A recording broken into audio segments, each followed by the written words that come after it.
大家好，欢迎来到瑞的频道。在上海市中心的喧嚣与繁华背后，有这样一座低调的古寺。它没有金顶红墙的炫目，只有白墙黛瓦的素雅。它没有如织的人流，却藏着上海最古老的木构建筑，与静安寺、玉佛寺、龙华寺并称为上海四大名寺。它就是真如寺，一座穿越了700年时光的元代古刹。今天就跟着我一起走进这座被很多人忽略的国宝，去触摸历史的温度，再去旁边的副中心真如环宇城，邂逅从天而降的天使巨人。乘坐上海地铁11号线或14号线至真如站下车，步行不过10来分钟，就能从现代化的都市商圈一步跨入700年前的元代时光。真如寺的历史可以追溯到遥远的南宋。南宋嘉定年间，一位名叫永安的僧人在今天的宝山区建立了一座寺庙，初名真如院。寺名真如二字，取自佛经成唯识论，寓意着真实不变的本体。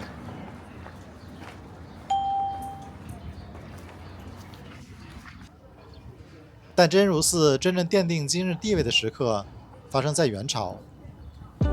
元延佑7年，也就是公元1320年，一位名叫妙心的僧人，将寺院迁移到了今天的寺址，并正式更名为真如寺。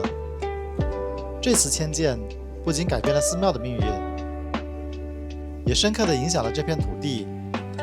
因寺得名，这里逐渐形成了集镇，便是今天的真如镇。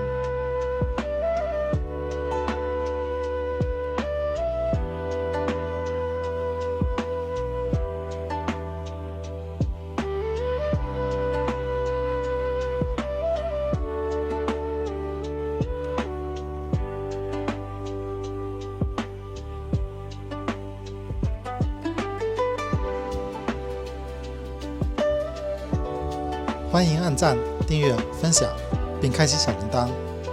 您的肯定是我创作的最大动力。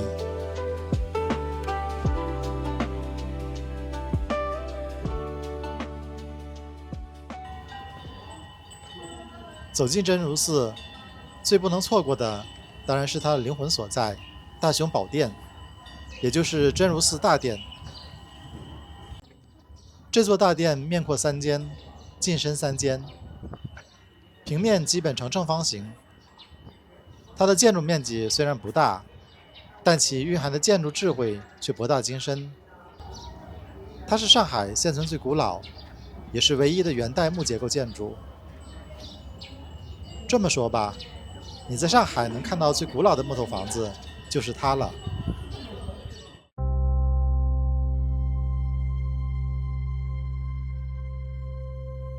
屋顶的缓坡没有明清建筑那么陡，这是元代的风格。殿里的柱子有10根是元代柏木，6个石柱础也是元代的老物件。最厉害的是大殿内阁房底下有一行墨书题记，就是这座大殿的出生证明，确凿无疑地证明了大殿建于1320年，距今已超过700年。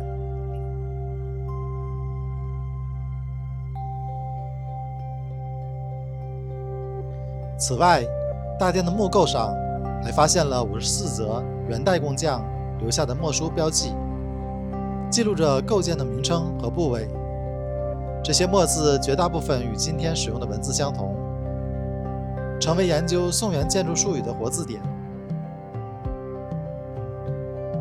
当你仰望那些简洁粗犷的梁架时，其实是在欣赏一部镌刻在梁坊间的营造法式教科书。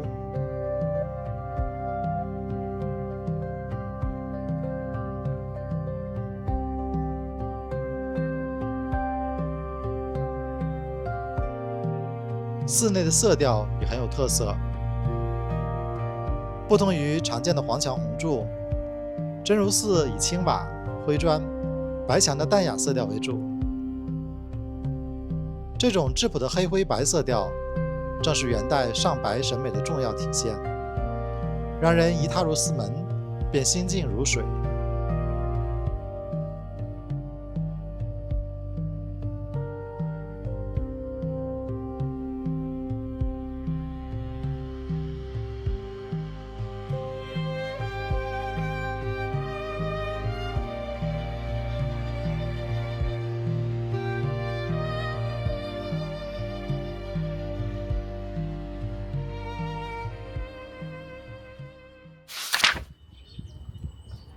和龙华寺的猫不同，真如寺的鸽子可以说是这座古寺里最有灵气的居民了。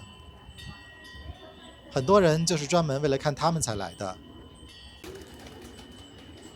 关于这些鸽子，还有一个很美的传说。老一辈人说，这些鸽子常年在讲经堂后面听方丈诵经，渐渐通了灵性。最初它们也会在寺外飞，后来听着听着就再也不肯走了，所以大家也喜欢叫它们佛门信使。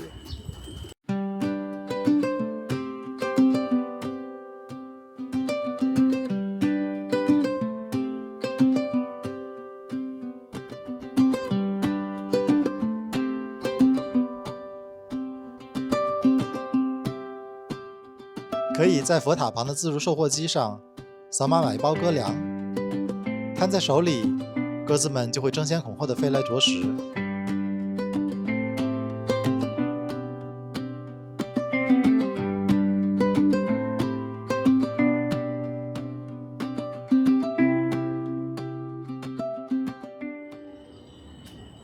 沿着中轴线继续向北，就是真如寺的另一座标志性建筑——真如佛塔。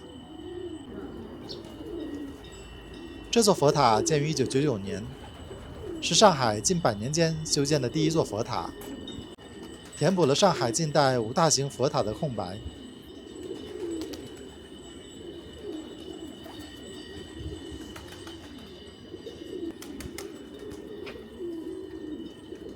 塔高53米，为外9层、内10层的仿宋元式方塔。塔身采用传统木结构楼阁式设计，檐角起翘柔和，与元代的大雄宝殿遥相呼应。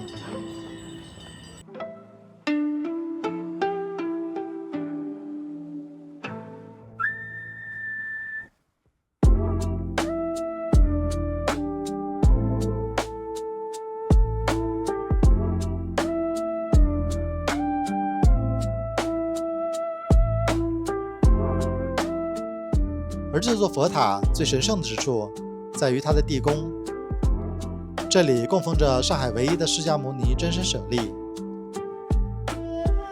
据记载，塔内地宫中心设有密室，专门供奉着这枚珍贵的佛陀真身舍利珠。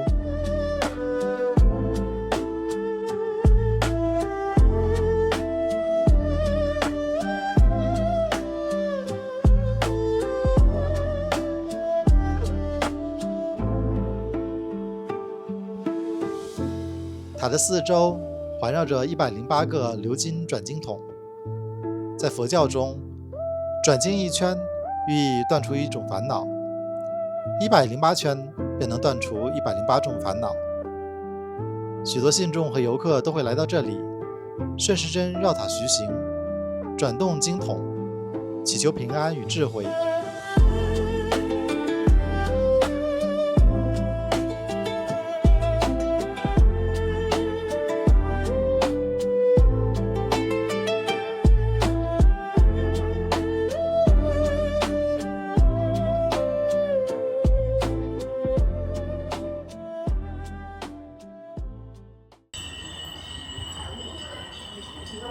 行走期间，粘脚的铜铃随风晃动，发出清冽的声响，仿佛是从宋元年间穿越而来。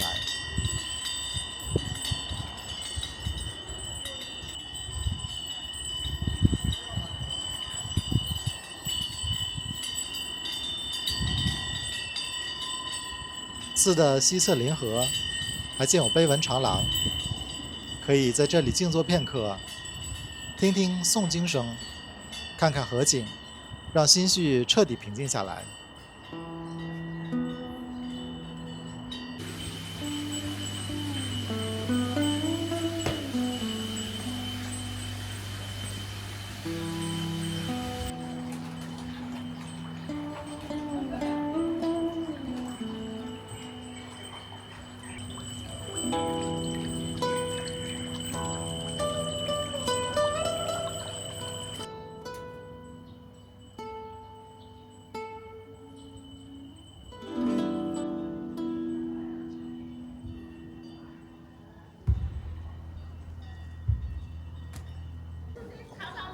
游览完真如寺，可以顺道逛逛旁边的真如古镇老街，去真如羊肉馆品尝一下非遗美食真如羊肉。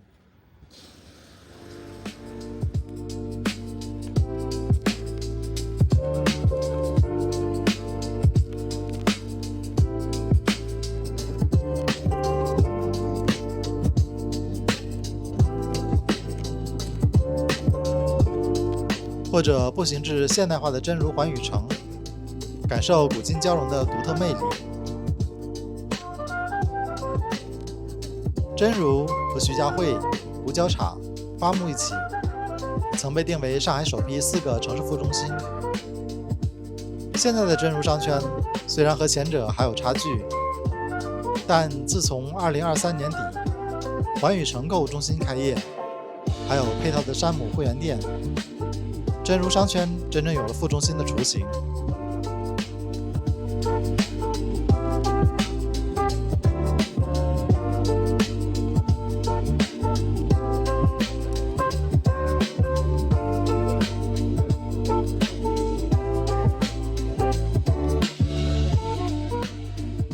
今天这里正好在举办巨人展，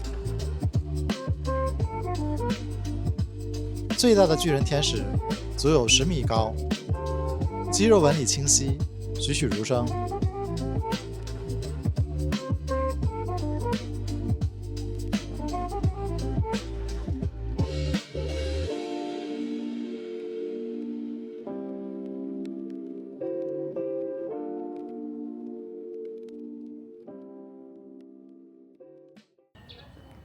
真如寺就是这样一处大隐隐于市的宝藏，它不张扬，不喧哗，只是静静地矗立在那里，用700年的木构、1000年的佛理、100年的古树，为喧嚣的都市保留了一方净土。